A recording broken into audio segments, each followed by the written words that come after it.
mooyaale waxay leedahay goob istaraatiiji oo ganacsi ka soo qaadana waxa kale oo ay leedahay xagga maxaan ka kheyraadka dabiiciga waxa weeye deegaanka Soomaaliya marka la fiiriyo meesha ugu dahabka badan weeyaan macdanaha noocyadooda kala duwan ayaa laga helaa mooyaale waati awal lagu eeshi jiray marka gobolka Liibaan horta naga asaasnay dadkii asaasay ayaan ka mid ahay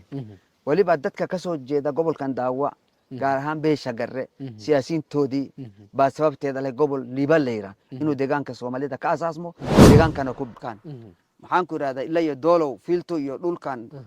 gurada moole iyo gooro iyo qarsadula iyo dheekasuuf iyo dhulkan huudat iyo gobolkeena hadda joogno Daawa mooyaale iyo sidaama laga xukumo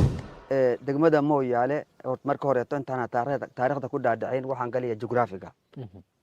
degmada mooyaale maaniraada gobolkan Daawa ee degmada mooyaale hoos tagayso waxa weeye waa gobol ku yaala cidibka koonfureed dawladda deegaanka Soomaalida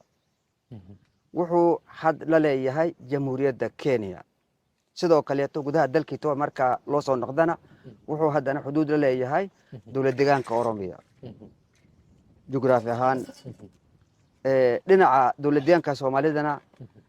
gobolka Liibaan ayuu xuduud la leeyahay